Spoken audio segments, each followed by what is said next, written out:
Yes, this looks to be nearly everyone. Let us begin, shall we? Though I am usually the first to hold forth at such events, I think on this occasion that honor should fall to you. They would be more inclined to take the word of the Warrior of Darkness.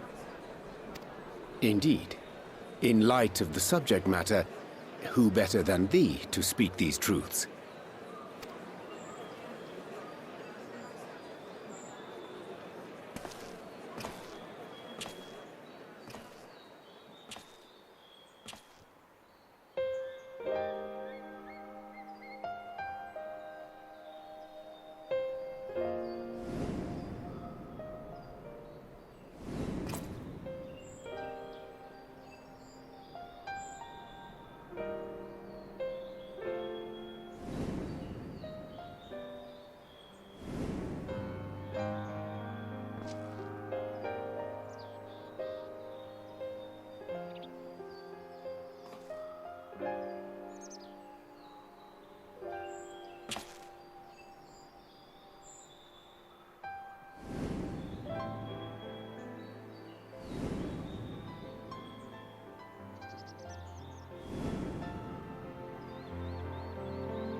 Wicked White?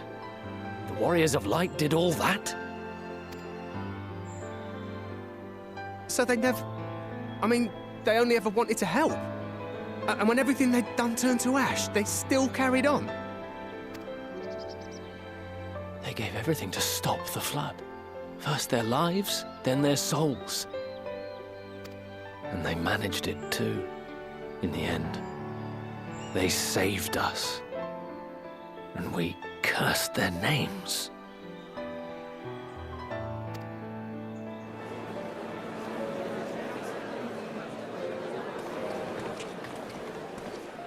This should go a long way towards clearing the air.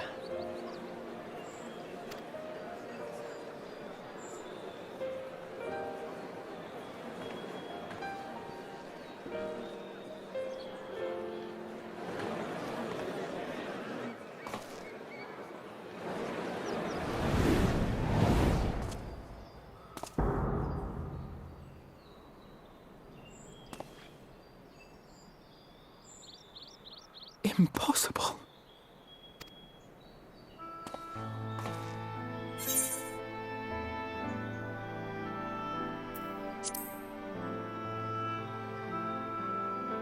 I definitely see something. You don't think it's a ghost, do you?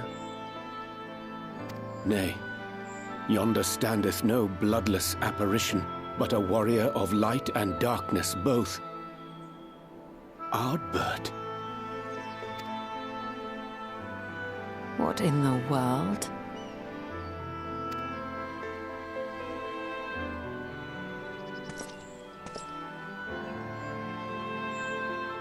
It's you! The one who slew the Eater!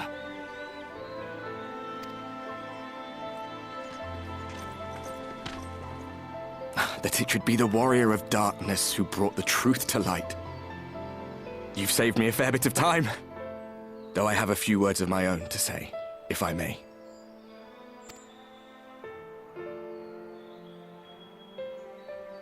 People of the Crystarium, I am Ardbert, one of those you know as a warrior of light. That's impossible. You should be dead. Aye, that I should. But as the world has been given new life, so too have I. I know not why I, and I alone, have been gifted this chance. But I do know this. Only by the will of the star itself could such a miracle come to pass.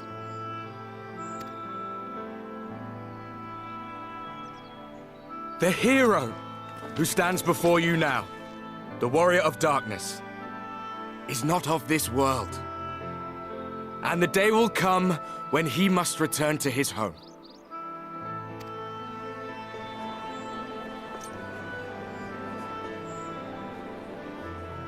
But this land is our home. And if it is to remain so, now and forevermore. It is we who must protect it. The time to rely on saviors from afar has passed. It is you who must rise. You who must become the new warriors of light! What? Us? Warriors of Light?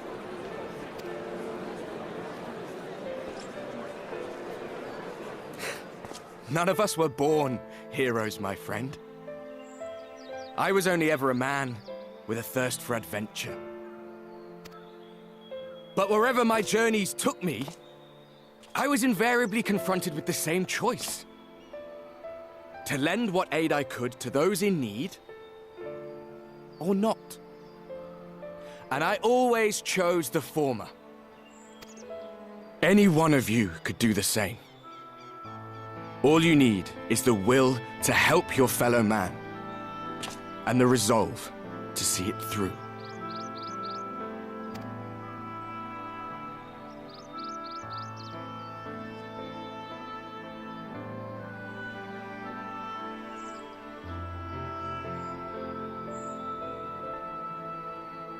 From thine own lips did we learn of Ardbert's fate, and by thy countenance I gather thou art not inclined to recant thy testimony. Yet whosoever this man may be, his words hold truth and resonate with the citizenry besides. For us to voice our doubts here and now would serve but to sow disquiet. 'Twere better we retired unto the ocular and there discuss this matter in private. Go. I will stay here and watch.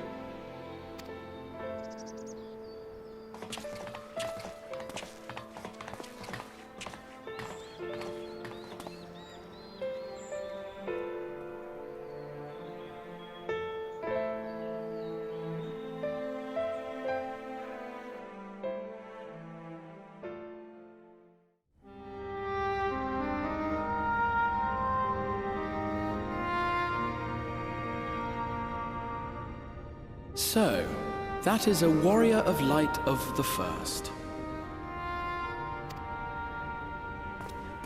I've not had the pleasure of making his acquaintance, but as you all seem to be in agreement, I gather this is no simple case of mistaken identity.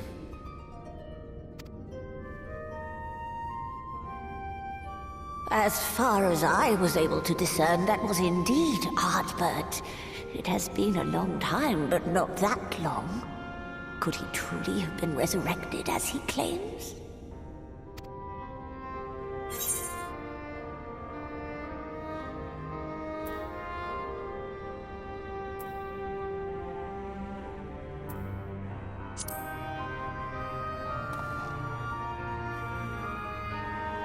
Ardbert did entrust his very soul unto thee. I see no reason to question thy judgment. Nor I. To my eyes, your ether burns as brightly as the day you slew Emmett Selk. That is proof that he is with you still.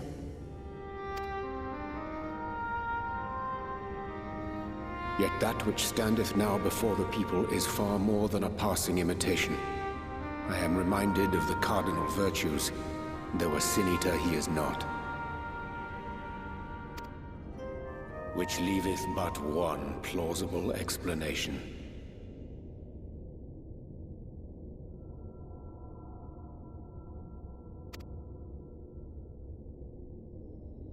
That he is an Ascian.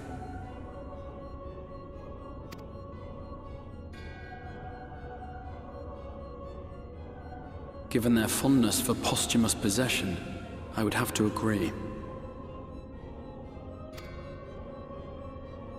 From what I understand, the Warriors of Light were laid to rest in Yulmore by those whom they had aided in life. At the time, some few still remembered them as heroes.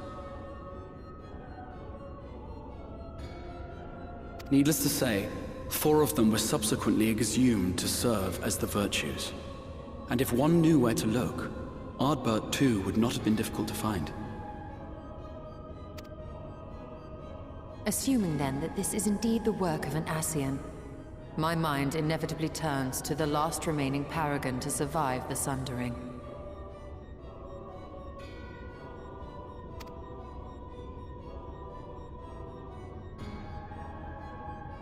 Elidibus.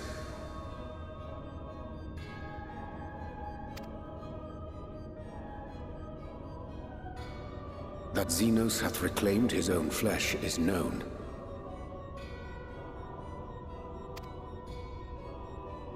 Thus evicted from his borrowed form, and cognizant no doubt of Emet-Selk's failure here in the First, 'tis quite possible the emissary chose Ardbert for his next vessel. Inhabiting the flesh of the fallen? My, that is unsavory. And they do this often, you say?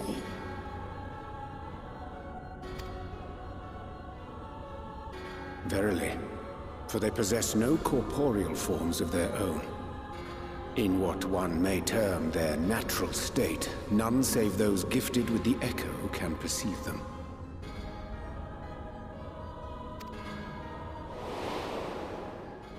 Indeed, when Elidibus intruded upon the waking sands, his presence did go unmarked by all save Minfilia and the Warrior of Light.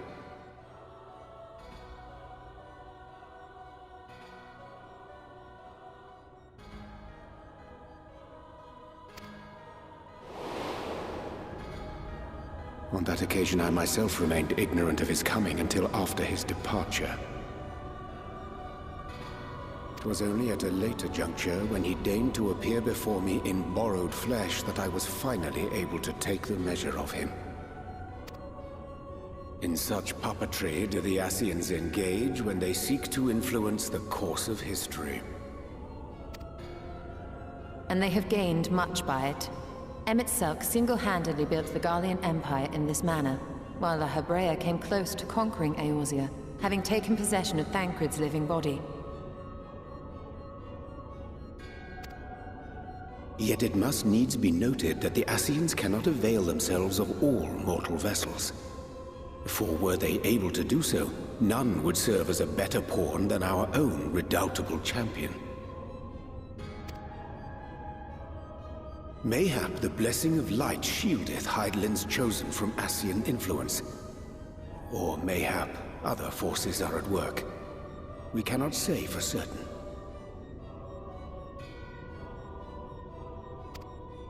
Whatever the reason, I hope it holds true. I dare not contemplate what might come to pass otherwise. Is it not peculiar, then, that Ardbert's mortal remains should be susceptible, given that he was once a warrior of light? Or did the final departure of his soul make it possible, perhaps?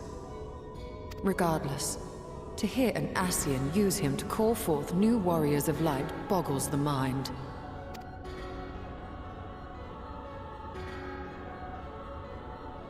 Elidibus hath ever been an enigma, his ostensible purpose being to preserve the balance between light and dark. When he made overtures towards me, however, I was afforded a glimpse behind the mask of the self-appointed emissary.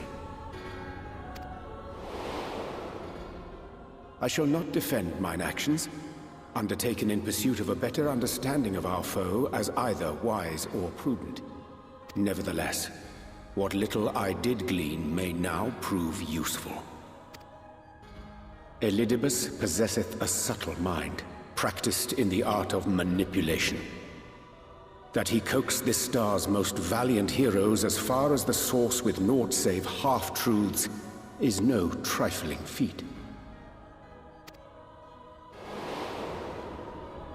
And now I believe he doth employ his skills once more to some as yet unknown end.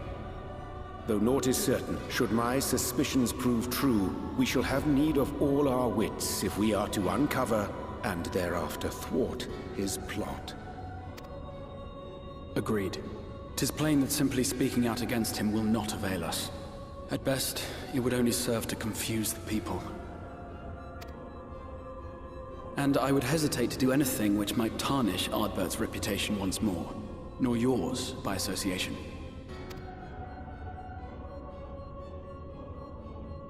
That being the case, it may be wise to keep a covert eye on this Ardbert's movements, as we attempt to discern his purpose and how best to mitigate his influence.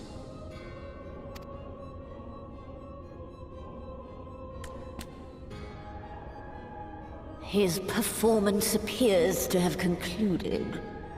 What now? Go back out and follow him?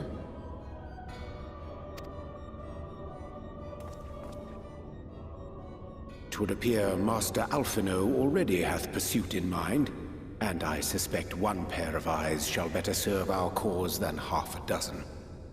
Let the rest of us maintain an inconspicuous distance, for the present at least.